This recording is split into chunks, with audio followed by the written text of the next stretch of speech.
Alright. Hello everybody, so today I'm going to talk about the economic crash of 2008. So, first of all, I'm going to talk about the golden age of trading, so the period before that, and what happened, what big thing happened. Then I'm going to talk about how it happened, so what led to this international economic crisis.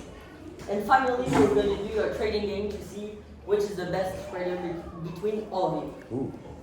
So, first of all, the golden age of banking. Before that, in the 1970s, bankers were losers. In fact, they would make much less money than now, and they basically only sold bonds.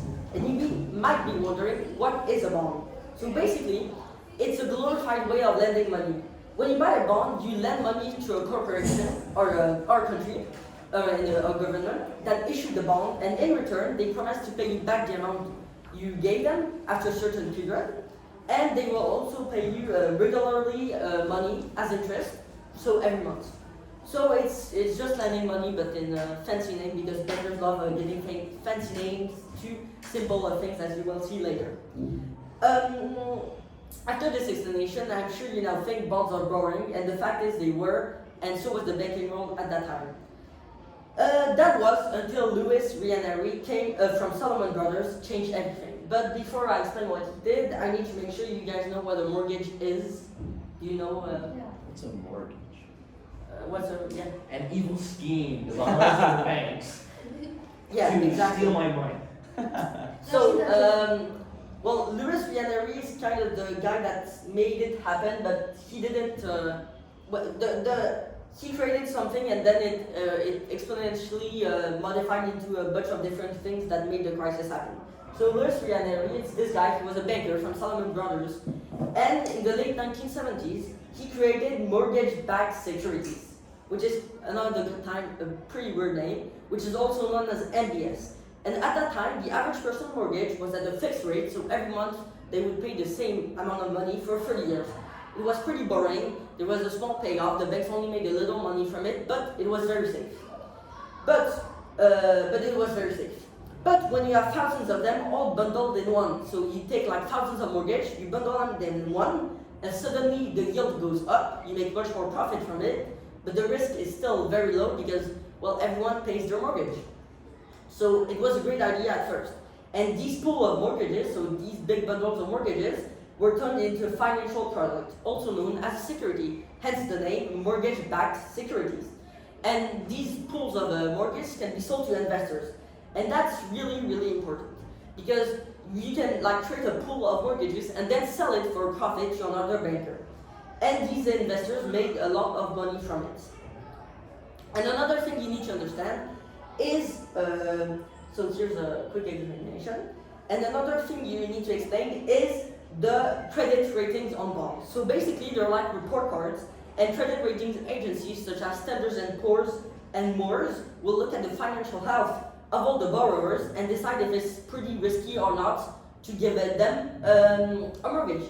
So here you can see it's a mortgage-backed securities with much different mortgages, and they're rated from AAA, which is very good, to triple B, which is not really good because the owner of the mortgage is pretty poor. And you might have guessed it, all the mortgage-backed securities were all rated AAA because they seemed pretty safe. And for the first time, money came raining down, and bankers went from the country club to the strip club. As you can see here, America started a big housing development projects. Pretty soon, stocks and savings were insignificant, and the bankers were doing 100 million a year of selling mortgage bonds and securities. And banking actually quickly became America's first industry, because it wasn't that before. And it's what we call the golden age of banking, because everyone made money, everyone was happy for it, a lot of houses were built, but it all came crashing down as everything in 2007. And let me explain how that happened. So at one point there was not enough mortgage to put inside the bonds. After all, there's so many people that are rich enough and have a good enough job to pay a mortgage. So the banks thought, well, it's not that bad if we give these mortgages to poor people So they started filling these bonds with riskier and riskier mortgages, and that's what we call a subprime. And it's like a subprime is a pretty important because like the crisis of 2008 is also known as the subprime crisis. Sorry. And the real estate officers also played a big part because even if the bankers created a lot of loans, these real estate officers needed to sell them. So, as well as the bank, they made a lot of money of commissions from selling them. And so they didn't even care if the clients had a salary or had a job, as long as they could get a mortgage, they were happy. And the bad thing is, most of the mortgages that sold were adjustable rates mortgage because it's much easier to sell. Because an adjustable rate mortgage is basically, at first the client don't pay a lot each month, for example $1,000, but after a few years the payment triple or quadruples, and then the homeowner cannot afford it. But when they sell these mortgages, the realtors don't really talk about that part. Because, as I said, they make commission write-offs, so they just sold as many mortgages as they could, and in fact, usually they sold about 20 per month, and now after this period they sold 60 per month, which is huge. And because of the colossal amount of loans that were sold to poor people, the big banks needed to create a new type of mortgage-backed securities.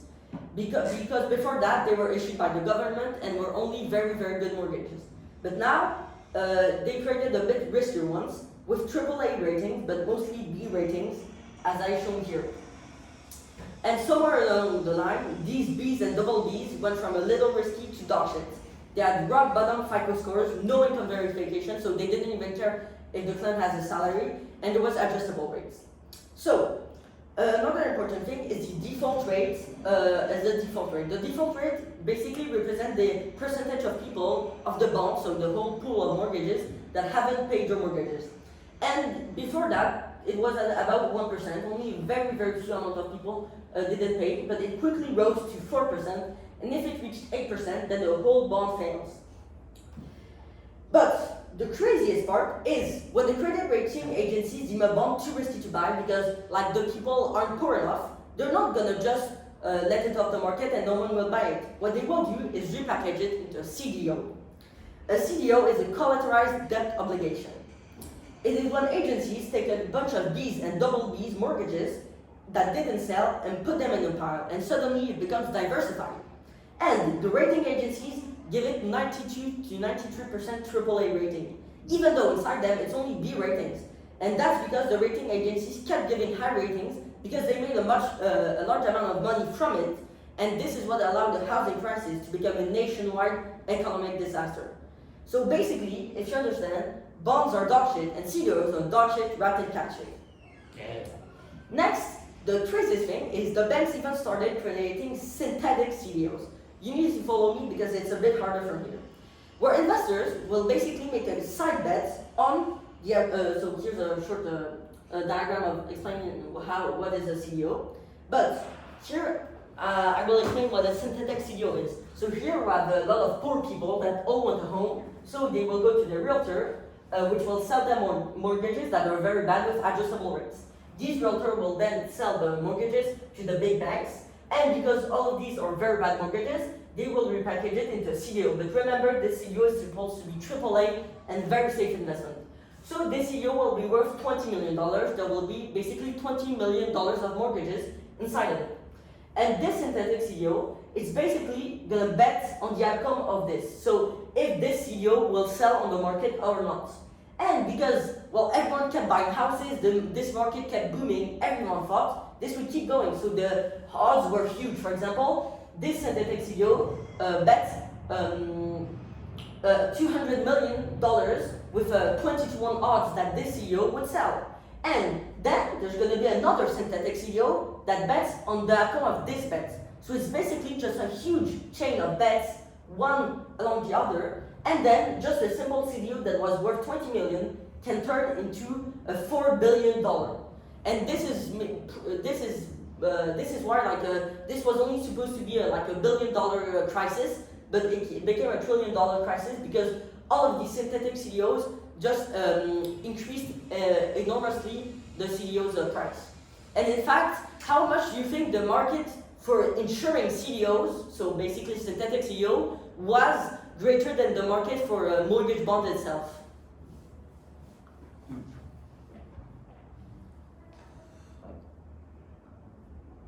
Yes, yeah. Maybe 20 times. Yeah, exactly 20 times the size of the market for CEO, which is pretty weird because they were just created from the CEO themselves. And basically it was all good, but at one point it all stopped because let's remind what happened. If mortgage bonds were the match, CDOs were kerosene-soaked rags. Synthetic CDOs are basically the atomic bomb with the drunk president holding his finger over the button. It's, as I said, what made this crisis extremely bad. And it all collapsed, all the bonds collapsed when all the credit default rates reached at 8% because all of the poor people couldn't afford their mortgage anymore.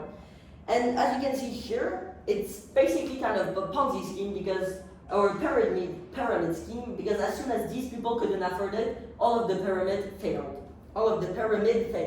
And talking about Ponzi schemes, did you know that we only found out about Bernard Madoff's Ponzi scheme, which was worth like $80 billion.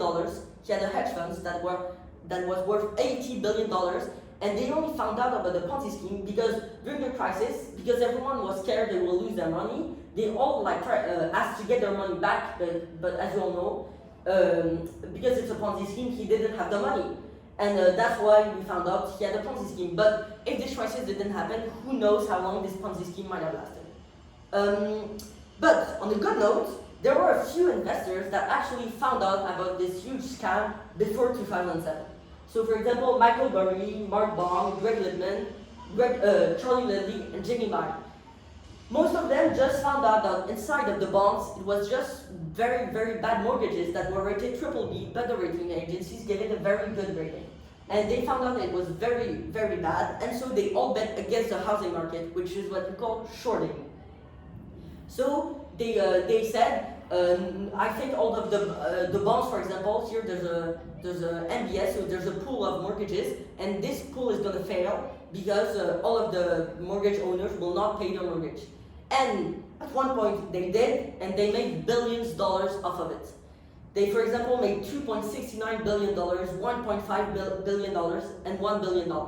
And some, for example, Charles Lindley and Jamie Mai, they were both college, they just ended college at Boulder College, and they started a hedge fund that was only worth they started with $110,000, and they ended up with $12 million, and they saw the crisis was happening, so they invested all of it and made $80 million, which is a 566% return, which might have been the best rate of all time.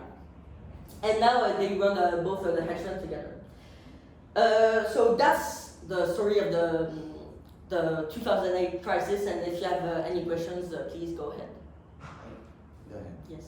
Has this housing crisis, has the 2008 housing crisis caused the current other housing crisis of houses being too expensive worldwide? Not really. Because of this crisis, most of banks in, for example, Europe changed their way of selling mortgages, and for example, in France, it's very hard to get an adjustable rate mortgage. But since it was 16 years ago, and since then, it took about 3 years for the market to go back as it was normal, and since then, it's not really affected. I don't think so. The crisis about the housing market now is more linked to the COVID and the war in Ukraine.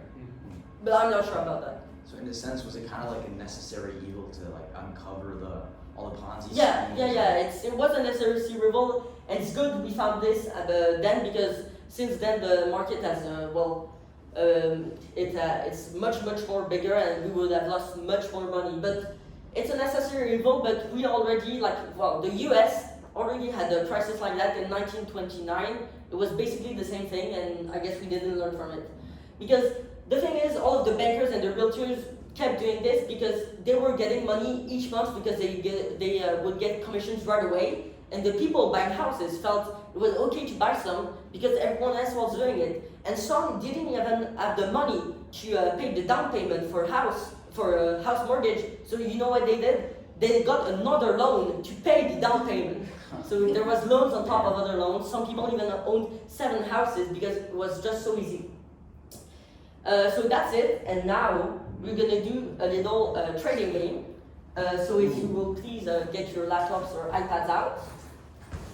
It's pretty cool. And so this is basically a website where you will join a game, and you'll have $100,000 in fake money, and you'll be able to invest it in the New York Stock Exchange, so every stock. And well, I'm not sure when the presentation ends, but we won't have a lot of time. We got But time, we got time. yes. One issue. Our iPads Yes. point at cans. Alright. Oh no. Yeah. Okay, wait, Well, I can give you my. We have a limited loan on our phones. yeah, Yeah. you can use your phone. Yeah, you can use it. Yeah, we can use that. And if the teacher ever comes here and sees Oh, I know. that you broke the code Oh, of the wait, no, it's teacher. my phone. Is it the Wi-Fi? I don't know. Who's the Wi-Fi? I'll just use my phone. It's fine. So if you have if you're having a hard time to get into the game, just ask me. But Is this your website or is this? no, Yeah, it's he made it, yeah. Okay, yeah. it's no, it's pretty hard Who's to the make. big long mask? But it's you join a game and then you have $100,000 in fake money, and you'll be able to invest it in the New York Stock Exchange, I think. So Nvidia, Apple, as you want. And well. Yes. We will see in like 20 minutes who made the most money, but I kept it open for like 2 months. So if you guys want to try keep playing and keep trading, it's open.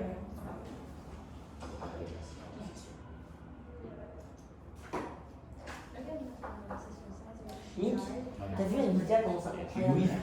J'ai acheté de Nvidia. Non, après le rebond. Bah après. Ah, J'aurais dû acheter avant, mais Je pense que ça va baisser moins, hein, parce que toujours quand c'est. personne n'a short là, je pense. Ah bah si, frère. Oui, il y a des gens qui vont short, mais oui, c'est une bulle, je suis d'accord. Mais But Je sais pas. where is game? it's Okay. virtual stock exchange. Yeah. Watch.com virtual exchange. Just like, yeah. Let me. So you can't with your school, you know. Oh, wow. Yeah, here, and you go virtual stock exchange, find game, and you basically just follow Okay. it. I didn't even buy any stocks, I think. Oh, you're playing as well, right? Yeah, I won it as well. Oh, cool. Oh wait, no, not really. And you have $100,000, yeah. 100,000? Yeah. I could have put 1 million, but That's nothing. 100. Oh, okay. yeah, it's. Good enough. Well, for Easy like, to know. imagine you working at a big investment bank like That's nothing for big. Barclays, they Wait, are spend you- billions, are you millions the of Wells dollars. Fargo? What? Are you in the Yeah. web circle? That's true. Very true. What? What's your name? Sorry. No, I'm Thomas Etchegaray, my Okay, name so is. that's not the Wait, did you find I my can. name? It says 7 o'clock, Oh no! Yeah. but Attends. you are definitely Oh, very merde. Putain, mais je crois que le marché il est pas ouvert. Si, Il est 16h45. c'est 17h. Ah oui! Ok, parfait. Qu'est-ce que je vais acheter? But how do you create an account? How do you. Like you have to put advertising. Okay, yeah, it's here. What? Let's see. Faut faire un compte. Ouais, ah, juste un compte. ok.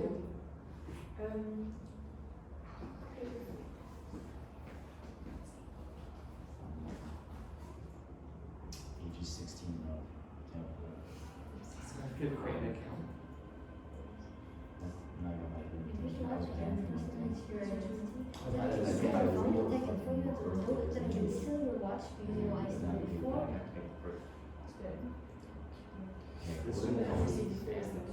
What? Oh, yeah, I did it. Wait, what's that you're doing? Wait, Thomas. Yes? Do I have to create an account on here?